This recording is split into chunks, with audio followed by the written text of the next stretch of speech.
वो बीते हुए दिन। आज हम बात करेंगे फिल्म सीता और गीता की। सन 1972 में आई इस फिल्म ने सफलता के सारे रिकॉर्ड्स तोड़ दिए थे।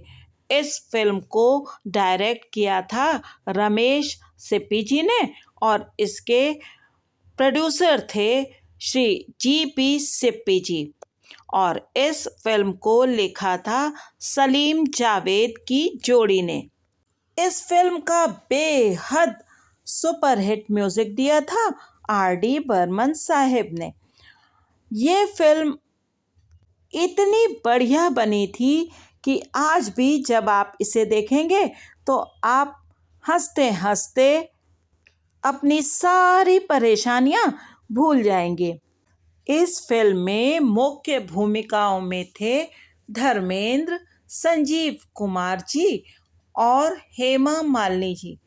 इसके साथ साथ एक बहुत ही महत्वपूर्ण और जबरदस्त भूमिका में थी एरिन आइजैक डेनियल्स जी, यानी कि मनोरमा जी, जिनके बिना ये फिल्म पूरी ही नहीं होती। उन्होंने इतनी जबरदस्त एक्टिंग की है इस फिल्म में और इतनी अच्छी कॉमेडी क्रिएट करती हैं कि जब आप इस फिल्म को देखेंगे तो बहुत एंजॉय करेंगे। तो चलिए बात करते हैं इस फिल्म की स्टोरी की। ये फिल्म आइडेंटिकल ट्विंस पर आधारित फिल्म है और ऐसी कोई ना कोई फिल्म आपने अवश्य देखी होगी, जैसे कि श्रीदेवी जी की चालबाज। उसमें भी सेम स्टोरी थी और इसके पहले दिलीप कुमार साहब की फिल्म राम और श्याम भी इसी स्टोरी पर बेस्ड थी। इसके साथ साथ किशन कन्हैया और कई फिल्में इस स्टोरी पर बनी हैं। फिल्म शुरू होती है एक पति पत्नी के साथ, जिनकी गर्भवती पत्नी एक झोपड़ी में एक बच्ची को जन्म देती हैं और जिन दंपति के घर वो उस बच्ची को जन्म देती हैं उनके अपने कोई संतान नहीं होती है। जब सुबह वो अमीर दंपति अपनी कार से जाने लगते हैं तो जिन पति पत्नी ने उनकी मदद की थी उनसे कहते हैं कि अगर हमारे जुड़वा बेटियां हुई होती तो हम उनमें से एक आपको दे देते, और फिर वो चले जाते हैं। लेकिन उनके जाने के बाद पता लगता है कि उनके सच में जुड़वा बेटियां हुई थी और एक बेटी को उन लोगों ने छिपाकर रख लिया है। खैर, कहानी आगे बढ़ती है और दोनों बच्चियां बड़ी हो जाती हैं। एक तो बहुत अमीर घर की बेटी होती है जिसका नाम होता है सीता और वो अपने बड़े से घर में पलती बढ़ती है, और दूसरी बिटिया जो गरीब घर में जिसको रख लिया होता है उसका नाम होता है गीता, और वो सड़कों पर तमाशा दिखाती है और तमाशा दिखाने में उसके साथी हैं उसी बस्ती में रहने वाले धर्मेंद्र। अब सीता जो कि अपने महल जैसे घर में बड़ी हो रही है, उसके बारे में पता लगता है कि जब वो छोटी थी तब उसके माता पिता दोनों मारे जा चुके हैं और उन्होंने उसकी सारी संपत्ति को एक ट्रस्ट बना करके उसके नाम कर दिया है, जिसका ट्रस्टी बनाया है उन्होंने अपने वकील साहब को। और वो संपत्ति इस सीता को तब मिलेगी जब उसका विवाह हो जाएगा, और उसकी देखभाल करने के लिए घर में रहते हैं सीता के चाचा और चाची और साथ में दादी माँ, चाचा और चाची की एक बेटी और एक छोटा बेटा।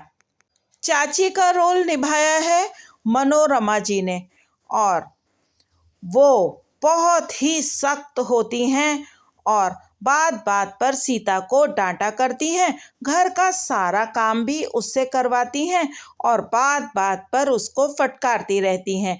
और जब महीने में एक दिन 5,000 रुपए लेकर के वकील साहब आते हैं, तब उस दिन सीता को बहुत अच्छे से सजा सवार कर उनके सामने प्रस्तुत करती हैं और उनके जाते ही सारा का सारा पैसा छीन लेती हैं। सीता बहुत परेशान होती है। घर में एक और कैरेक्टर भी होता है, चाची का भाई, जो कि बहुत ही बदमाश होता है और वो सीता पर बुरी नज़र रखता है। चाची बिल्कुल भी नहीं चाहती हैं कि सीता की शादी हो। सीता बहुत ही डरी सहमी सी रहती है। एक दिन जब वकील साहब सीता की शादी के लिए संजीव कुमार जी का प्रस्ताव देते हैं, तो चाची को बिल्कुल अच्छा नहीं लगता है कि सीता की शादी हो और वो उसको बहुत ही बुरे ढंग से पहना ओढ़ा करके उन लोगों के सामने लाती हैं और उन्हें लड़की पसंद नहीं आती है, क्योंकि उन्हें सीधी सादी घरेलू लड़की चाहिए होती है, जबकि वो हेमा मालिनी जी को बिल्कुल मॉडर्न ड्रेसेस पहना देते हैं। और अपनी बेटी को, जिसका रोल निभाया है हनी ईरानी जी ने, उसे साड़ी पहनाकर सीधी सादी लड़की के रूप में प्रस्तुत करते हैं। दूसरी तरफ है गीता, जो किसी से नहीं डरती और सड़कों पर तमाशा दिखाती है। इसके साथ साथ वो बस्ती के बच्चों के साथ कंचे, गिल्ली डंडा आदि भी खेलती है। और जब एक दिन उसकी माँ उसे मारने के लिए दौड़ती हैं, तो वो भागते भागते संजीव कुमार जी से मिल जाती है। और ये वाला सीन भी बहुत मज़ेदार है। जब आप इस सीन को देखेंगे तो आप अपनी हंसी रोक ही नहीं पाएंगे। जितनी इनोसेंट एक्टिंग हेमा मालिनी जी ने इस सीन में की है और इसके बाद की है, वो बहुत अच्छा लगता है और बार बार देखने पर भी मन नहीं भरता। जैसे कि इसके बाद वो एक डायलॉग में कहती हैं, मैं मांगे के कपड़ों में हमेशा अच्छी लगती हूँ। और जितनी इनोसेंस से वो ये बात कहती हैं, वो बहुत अच्छी लगती है। उधर सीता को चाची का भाई बदसलूकी करता है और एक तरह से उसको रेप करने का प्रयास करता है, तो वो घर से भाग करके नदी में कूद जाती है और उसे बचा लेते हैं धर्मेंद्र। और फिर सीता को गीता समझ लिया जाता है और गीता को समझ लिया जाता है सीता। फिर गीता, जो कि सीता बन करके उस बड़े से महल जैसे घर में रह रही है, जब वहाँ पर वो अत्याचार होते हुए दादी पर देखती है और चाची के छोटे बेटे पर देखती है, तो फिर वो वहाँ पर रुक जाती है और उन सब से बदला लेती है। बदला लेने का ढंग भी बहुत मज़ेदार है और मनोरमा जी की एक्टिंग तो उसमें चार चांद लगा देती है। सीता वाले रोल में सीधी सादी लड़की के रूप में भी हेमा मालिनी जी ने बहुत अच्छी एक्टिंग की है और आपको देखकर सच में महसूस होता है कि दो लड़कियां हैं। इधर इस तरफ धर्मेंद्र जी बहुत अच्छी एक्टिंग करते हैं और एक सीन में जब हेमा मालिनी जी उनसे शर्ट मांगती हैं, तो वो जिस तरह से लीजिए कहते हैं, वो जितनी बार भी आप सुनेंगे आपको बहुत अच्छा लगेगा। धर्म जी शराब पीते हैं और बिल्कुल अकेले रहते हैं, लेकिन हेमा मालिनी जी से प्यार करने लगते हैं और उसमें वो शराब आदि पीना छोड़ देते हैं और बिल्कुल सुधर जाते हैं। इधर संजीव कुमार जी गीता के प्रेम में पड़ जाते हैं। फिर आगे जैसा कि हिंदी फिल्मों में होता है, वैसा ही होता है। रूपेश कुमार यानी कि चाची के भाई, वो थोड़ी सी परेशानियां क्रिएट करते हैं, लेकिन बाद में सब कुछ ठीक हो जाता है। मुझको 70s के दशक की जो फिल्में हैं, उनमें सबसे अच्छी बात ये लगती है कि विलन बड़े सीधे साधे होते थे। वो कोई ज़्यादा तमाशा नहीं करते थे।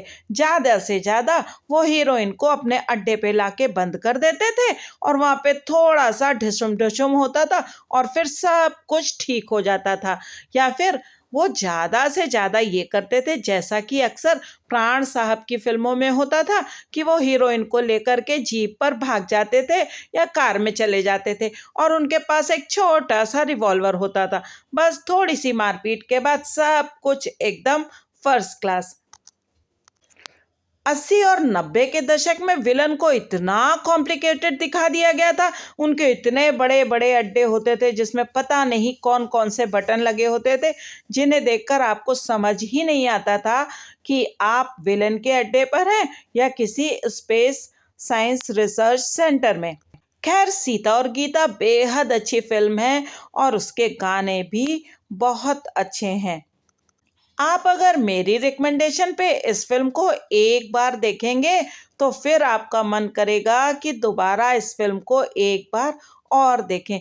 किसी भी शाम को अगर आप थोड़ी सी कॉमेडी, थोड़ा सा एक्शन, थोड़ा सा ड्रामा और थोड़ा सा रोमांस देखना चाहते हैं तो सीता और गीता बहुत अच्छा ऑप्शन हो सकता है। और हेमा मालिनी जी इस फिल्म में बेहद खूबसूरत लगी हैं। जो हेमा मालिनी जी के और धर्म जी के फैन हैं, उन्हें तो ये फिल्म जरूर देखनी चाहिए। उस समय की फिल्मों का अपना एक अलग करिश्मा होता था। आपको मालूम होता था कि ये सब होना संभव नहीं है, फिर भी आप उस फिल्म के जादू में बंधे फिल्म को देखते रहते थे। यूट्यूब पर बहुत आसानी से आपको ये फिल्म बहुत अच्छे प्रिंट में मिल जाएगी। तो जरूर देखिए ये फिल्म सीता और गीता, और हेमा मालिनी जी की बेहद शानदार एक्टिंग का आनंद लीजिए और साथ ही साथ धर्म जी और संजीव कुमार जी की भी अदाकारी को देखकर एंजॉय कीजिए। और हाँ, मनोरमा जी को ना भूल जाइएगा। इसके साथ साथ जिन लोगों ने और इस फिल्म में काम किया है, उन सब ने अपने रोल को बहुत अच्छे ढंग से निभाया है। तो अगर आपको ये वीडियो अच्छा लगा हो और अगर आप इस फिल्म को यूट्यूब पर मेरे वीडियो को देखने के बाद देखते हैं तो कमेंट करके मुझे ज़रूर बताइएगा। और हाँ, इस चैनल को सब्सक्राइब तो अवश्य कर लीजिए और अपने दोस्तों को रिकमेंड भी कीजिए और साथ साथ वीडियो को लाइक भी कीजिए। Thank you very much.